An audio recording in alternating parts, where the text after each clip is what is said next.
Welcome to genic. तो जैसा कि ये जी स्कोर सीरीज जो हमारी शुरू हुई है, तो उसमें ये एनालॉग सब्जेक्ट का मैं एक क्वेश्चन लेके आया हूँ और इस क्वेश्चन से आप बहुत कुछ सीखेंगे, है ना। तो चीजें अल्टीमेटली जो जेनिक टीम का हमेशा एम रहता है चीजों को सिंप्लीफाई करना, कुछ नए क्रिएटिव क्वेश्चंस आपको कराना ताकि आपको कॉन्सेप्चुअल क्लैरिटी अच्छी हो जाए, थोड़ा अच्छे से आपका थिंकिंग लेवल बढ़ जाए। उसी तरह का एक क्वेश्चन है। तो क्वेश्चन ऑलरेडी आपको नोट डाउन आप कर लीजिए। अगर आपने पहले से नोट डाउन कर रखा है टेलीग्राम ग्रुप से तो आपको ऑलरेडी मिल चुका होगा क्वेश्चन। तो आपने ट्राई किया होगा, बहुत सारे गेन बैंडविड्थ प्रोडक्ट और ये सब चीजें बहुत लोग ट्राई करते हैं इसमें। मैं अभी सॉल्व करूंगा इसको one of the simplified method से और आपको इजीली आंसर आ जाएगा। कुछ नहीं करना, एग्जाम में जाके इजीली नंबर उठा के लेके आ जाना है सिंप्लीफाइड तरीके से, ठीक है ना। सो क्वेश्चन नोट डाउन करिए, सोल्यूशन खुद से ट्राई करिए, फिर सॉल्यूशन कैसे मैंने किया वो जरूर देखिएगा। क्वेश्चन आपसे बन भी जाता है, आंसर आ भी जाता है, तो भी क्वेश्चन का एंड में जाके देख के आप आंसर देखेंगे ही।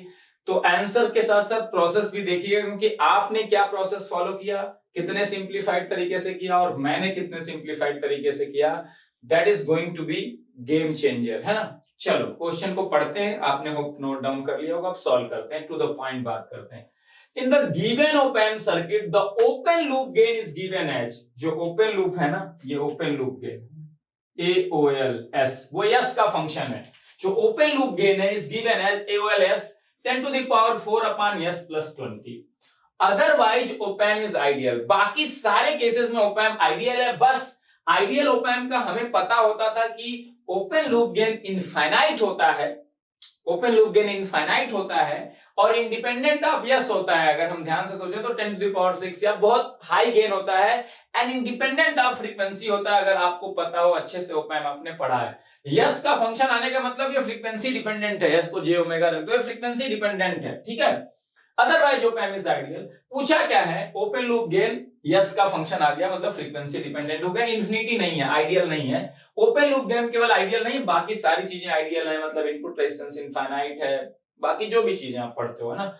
The 3 dB cut off frequency of the given op-amp circuit, जो ये सर्किट गिवन है इसकी 3 dB कट ऑफ फ्रीक्वेंसी क्या है, रेडियन पर सेकंड में आंसर भरना है बेहतरीन तरीके से, ठीक है।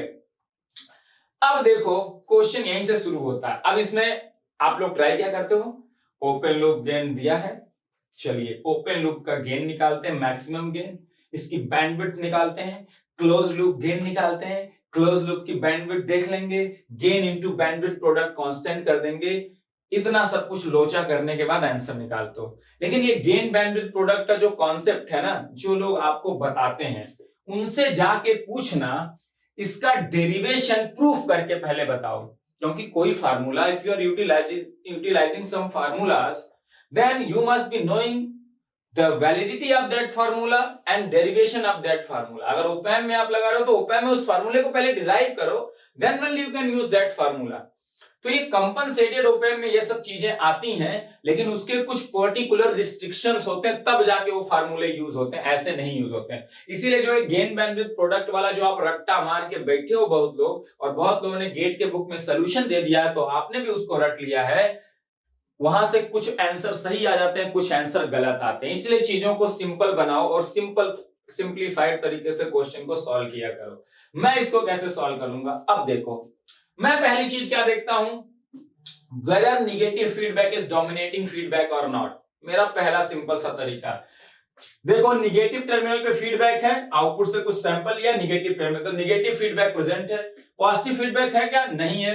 Only negative feedback is present, so definitely negative feedback is the dominating, केवल वही है तो वही डोमिनेटिंग फीडबैक हो गया। और दूसरा, वर्चुअल ग्राउंड कॉन्सेप्ट लगाने के लिए दो कंडीशंस होती थी, negative feedback must be the dominating feedback and open loop gain must be infinity. तो निगेटिव फीडबैक तो डोमिनेटिंग फीडबैक है, but open loop gain is not infinity, infinity तो नहीं है। So virtual ground concept is not valid here, you can not equate v plus is equal to v minus, पहली चीज है ना। तो मैं क्या करूंगा, मैं कुछ नहीं करूंगा भाई साहब, v not s upon vis निकाल दूंगा, v not s upon vis निकाल दूंगा। और जब s के फॉर्म में अगर आपका ट्रांसफर फंक्शन किसी सिस्टम का मिल जाए तो अगर वो लो पास फिल्टर है तो लो पास फिल्टर की कट ऑफ फ्रीक्वेंसी कुछ नहीं होती है।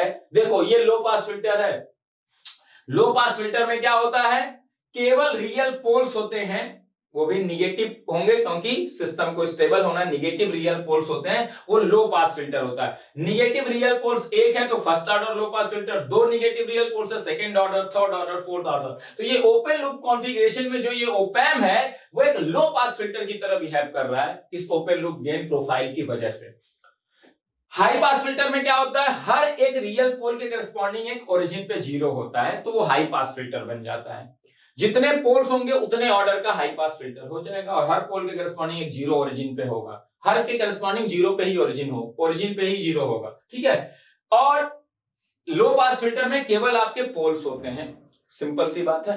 तो अगर जो मेरा ओवरऑल ट्रांसफर फंक्शन आएगा इस पूरे सिस्टम का, इस पूरे ओपैम्प सर्किट की 3 dB कट ऑफ फ्रीक्वेंसी कुछ जो ये बन गई, क्लोज लूप सर्किट बन गई, ओपन लूप से क्लोज लूप बना दिया फीडबैक लगा के, तो इसका V not S upon VIS अगर मैं निकाल लूं मेरे भाई साहब, तो वहां से अगर लो पास फिल्टर बना उसके पोल की location 3 dB cut off frequency होती है, कौन सी, एंगुलर कट ऑफ फ्रीक्वेंसी, है ना। हाई पास फिल्टर बना तो वही हाई पास फिल्टर की कट ऑफ फ्रीक्वेंसी हो जाएगी, that as simple as that. आपसे 3 dB पूछा है, जो आना होगा आ जाएगा। ये गेन बैंडविड्थ ये सब झमेले में जो पढ़ते हो ना, वो हमेशा सही आंसर नहीं देगा, मैं बता देता हूं, क्योंकि उसकी वैलिडिटी क्या है, कैसे आता है, कोई नहीं बताता है। सब कैसे लगा रहे हैं, क्यों लगा रहे हैं, पता ही नहीं है, दुनिया कहां से कहां है। तो मैं सिंपल सा यूज करूंगा। अब मुझे ये पता है यहां virtual ground concept is not valid. ये माइनस टर्मिनल का वोल्टेज मैं मान लेता हूं V माइनस है, और इस V प्लस टर्मिनल का वोल्टेज V प्लस है, और इस V प्लस और V माइनस को मैं इक्वेट नहीं कर सकता, ये मुझे 100% पता है, because virtual ground concept V plus is equal to V minus करने को कहता है, जिसकी कंडीशन होती है negative feedback must be dominating feedback on open loop gain must be infinity. दोनों कंडीशन ट्रू नहीं है तो आप वर्चुअल ग्राउंड कॉन्सेप्ट नहीं लगा सकते, ठीक है। अब देखो, जब भी ऐसा आ जाए जब वर्चुअल ग्राउंड कॉन्सेप्ट एप्लीकेबल नहीं है, तो V नॉट लिखने का तो एक तरीका आपके पास हमेशा ये होता है, इंटरनली हर ओपैम्प यही करता है, AOL इंटू क्या कर देता है, AOL into V plus minus V minus करता है, हर ओपैम्प इंटरनली यही करता है। हम यही इक्वेशन यूज करेंगे, और मैंने बताया आपको मैक्सिमम ओपैम्प के क्वेश्चन में निगेटिव टर्मिनल पे KCL लगाओ, बहुत सारे आंसर यहां से मिलते हैं। मैं एकदम सिंपल तरीके से इस क्वेश्चन को सॉल्व करने वाला हूं, ठीक है ना, हमेशा मैं यही करता हूं, ठीक है ना। इन्वर्टिंग एम्पलीफायर आ जाए तो भी मैं यही कर देता हूं, नॉन इन्वर्टिंग आ जाए तो भी डायरेक्टली, ऐसे ही सीधे सीधे आंसर आ जाता है, ठीक है ना। अब चलो हम करते हैं क्वेश्चन को, ध्यान से देखना, ये आ गया। अब V प्लस की वैल्यू निकालते हैं। देखो ये VI दोनों टर्मिनल का वोल्टेज है, अगर मैं इसको हटा के कह दूं यहां पे भी VI लगा है और कह दूं यहां पे भी VI लगा, तो कोई दिक्कत है क्या, ये दोनों वोल्टेज सेम थे इसलिए शॉर्ट कर दिया था। अब देखो बाकी चीजें तो आइडियल है, तो यहां करंट नहीं जा रही, यहां करंट नहीं जा रही है, तो देखो ये R1 और R1 सीरीज में लगे, यहां से करंट आएगी, वही करंट यहां फ्लो होगी। तो अब R1 अगर सीरीज में है तो वोल्टेज डिवीजन रूल लगा दो, तो V प्लस की वैल्यू कितनी हो जाएगी बेटा, VI/2 हो जाएगी कि नहीं, R1 अपान R1 plus R1 into VI, इस R1 के क्रॉस जो वोल्टेज है वही तो V प्लस है, तो V plus is equal to R1 upon total resistance R1 plus R1, series में वोल्टेज डिवीजन रूल, तो R1 अपान 2 R1 इंटू VI, VI/2 आ गया। तो इस इक्वेशन में मैं वैल्यू रख देता हूं बेटा, AOL into VI/2 minus V minus, ठीक है, इक्वेशन 1 बना दिया मैंने। अब देखो इस निगेटिव टर्मिनल पे मैं KCL लगा देता हूं, ताकि मुझे V not upon VI ultimately find करना है। यहां पे KCL लगाओ, क्या हो जाएगा, सिंपल सा, देखो कितना solution, VI minus V minus upon this R1 is equals to, यहां से जो करंट आई VI minus V minus upon R1 से, यहां करंट जीरो गई तो सारी करंट इससे फ्लो हो गई, तो यहां वाली करंट इस करंट के बराबर है, और यहां वाली करंट कितनी होगी, V minus minus V not upon 4R1, V minus minus V not upon 4R1। तो यहां से अगर हम सॉल्व करें, R1 कैंसिल आउट हो गया, 4 यहां 4VI minus 4V minus is equal to V minus V not को मैं इधर लेते आऊं, तो V not is equal to ये चला जाएगा 5V माइनस माइनस 4VI हो जाएगा, इक्वेशन नंबर 2। अब फर्स्ट और सेकंड इक्वेशन से क्या करते हैं, V माइनस को मैं गायब कर दूं तो V नॉट और VI में रिलेशन आ जाएगा, तो V माइनस की वैल्यू यहां से निकालता हूं, V माइनस यहां से क्या आएगा, V नॉट अपान AOL तो VI/2 minus V not upon AOL आ जाएगा, ठीक है ना। अब देखो यहां से मैं वैल्यू रख देता हूं 5, V माइनस की वैल्यू यहां से देखो AOL को इधर लाओ, V not upon AOL, V minus आ जाएगा VI/2 minus V not upon AOL, VI/2 minus V not upon AOL minus 4VI। देखो इक्वेशन सिंपल बनती जा रही है। 5VI/2 minus 5V not upon AOL, V not upon AOL वाला term यहां लाओ तो 1 प्लस 5 अपॉन AOL इंटू ये बन जाएगा V not is equals to 5VI/2 minus 4VI आ जाएगा माइनस आई थिंक 3/5/2, तो आ जाएगा 3/2VI। यहां से देखो V not upon VI simply आ गया, कुछ करने की ज्यादा जरूरत नहीं पड़ी, यहीं से सीधे सीधे आंसर आ जाएगा 1 plus 5 upon AOL is equals to, अभी मैं इसमें बहुत सारी चीजें आपको बताऊंगा, माइनस 3/2। AOL की वैल्यू रख दो बेटा, क्या है AOL? AOL की वैल्यू है 10 की पावर 4 अपॉन S प्लस 2। यहां से अगर इसको सॉल्व करोगे तो माइनस 3/2, 10 की पावर 4 से ऊपर नीचे मल्टीप्लाई कर दो तो ये आ जाएगा 10 की पावर 4 अपॉन, यहां आ जाएगा 10 की power 4 plus 5 into S plus 2 आ जाएगा। अब देखो यहां से V नॉट अपॉन VI आ क्या गया, यस डोमेन में ट्रांसफर फंक्शन ही आ गया एक तरह से, है ना, 10 की पावर 4 से किया तो हाँ ठीक है। तो यहां से देखो 5 से भी डिवाइड कर देते हैं, तो 5 से जब डिवाइड करेंगे तो 5 दूना 10, ये ऊपर आ जाएगा। 5 से ऊपर नीचे दोनों तरफ डिवाइड कर देते हैं तो ऊपर आ जाएगा, बच जाएगा माइनस 3000, नीचे बच जाएगा 5 से डिवाइड करेंगे ऊपर और नीचे दोनों, तो यहां डिवाइड किया तो ये बच गया 3000, यहां डिवाइड करेंगे तो 10/4 अपॉन 5, तो आ जाएगा 5 दूना 10, 2000 प्लस यस प्लस 20 बच गए, और यहां से आ जाएगा माइनस 3000 अपॉन यस प्लस 2020। ये क्या आ गया, केवल जो ये ओवरऑल ट्रांसफर फंक्शन आया इसमें भी केवल एक ही पोल्स हैं, एक रियल पोल्स है निगेटिव रियल एक्सिस पे, है ना।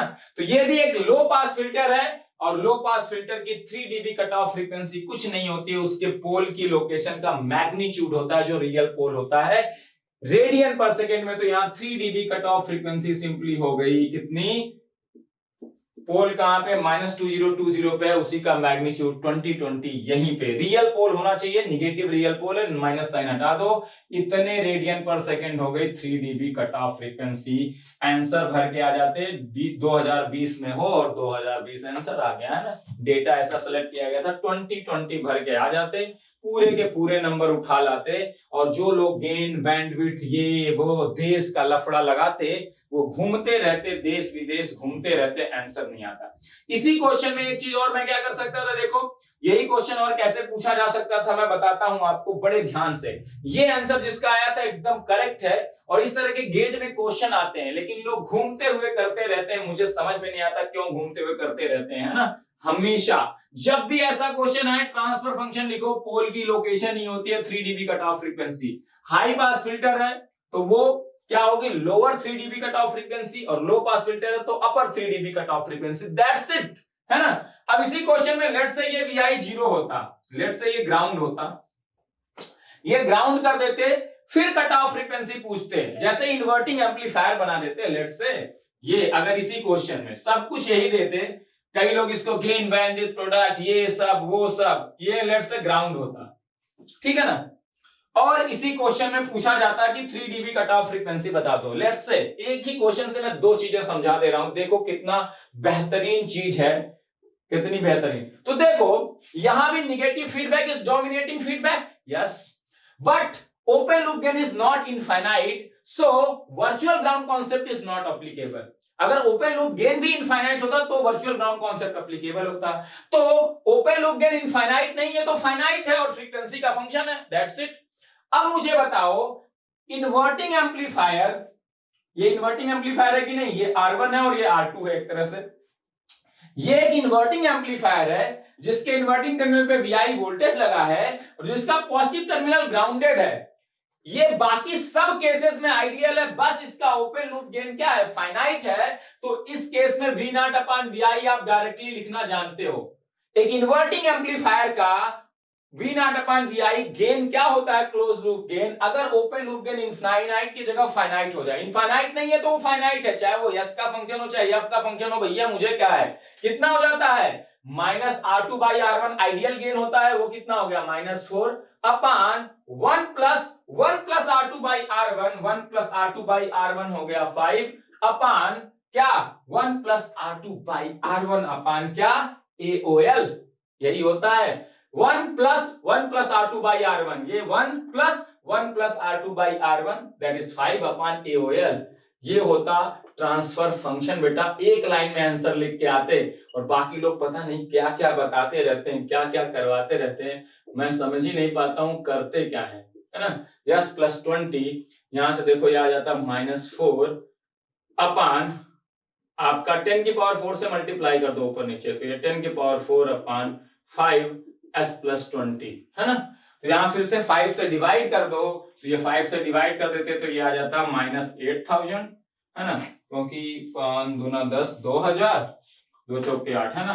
यहाँ आ जाता 2000, फिर से ये आ जाता यस प्लस 2020 और यहाँ भी 3 dB कट ऑफ फ्रीक्वेंसी 2020। बस इसका जो गेन है वो अलग होता, वहां -3000 आया था, लेकिन दोनों ही लो पास फिल्टर है, दोनों की कट ऑफ फ्रीक्वेंसी 2020 रेडियन पर सेकेंड है। और हर्ट्ज में पूछे जाए तो 2 पाई से भैया डिवाइड कर देना, आंसर लेके घर पे पहुंचाना, ठीक है ना। 2 पाई से डिवाइड करके सिंपली एक लाइन में क्वेश्चन सॉल्व हो गया। नहीं तो ऐसा वैसा, ये 3 dB होती है, वो गेन बैंडविड्थ, ये फीडबैक फैक्टर, क्यों निकालते हो भाई साहब, करते क्यों हो, मुझे लॉजिक आज तक नहीं पता चला। इसीलिए जो मैं ये क्वेश्चन था फ्रेम कर दिया थोड़ा नेक्स्ट लेवल पे, कि देखते हैं कितने लोग उसमें 3 dB और ये गेन बैंडविड्थ निकालते हैं। बहुत लोग मुश्किल से आंसर निकाल पाए होंगे, और जिन लोगों को सिंप्लीफाइड प्रोसीजर पता होगा सीधे आंसर लिख के आ जाएंगे। ये एक तरह से लो पास फिल्टर ही है, इसकी 3 dB कट ऑफ फ्रीक्वेंसी 20 है, हर्ट्ज में निकालोगे 20 बाई ओपन लूप केस में। तो ऐसा भी क्वेश्चन आया हुआ है कंपनसेटेड ओपन का, जाके देखना ईसी वाले उठा के, इलेक्ट्रिकल वाले शायद ना देखे हो, बेहतरीन तरीके से एक सिंपल लैंग्वेज में क्वेश्चन सॉल्व कर लेंगे ना। तो ऐसे ही क्वेश्चन में लाऊंगा, आपको सिंप्लीफाइड मेथड बताऊंगा, है ना। ऐसा नहीं कि क्वेश्चन एकदम कॉम्प्लेक्स आंसर, है ना। सिंप्लीफाइड तरीके से झूलना नहीं है, टू द पॉइंट गेट के दिमाग में घुसना है, गेट वालों के दिमाग में घुसना है, वो कैसे क्वेश्चन फ्रेम करते हैं, कैसे सिंप्लीफाइड वे में हमें सॉल्व करना है, ठीक है। तो नेक्स्ट जी स्कोर या जी कोर के क्वेश्चन के साथ मैं फिर मिलूंगा नेक्स्ट सेशन में। तब तक देखते रहिए जेनिक को, एंजॉय करते रहिए। Thank you very much.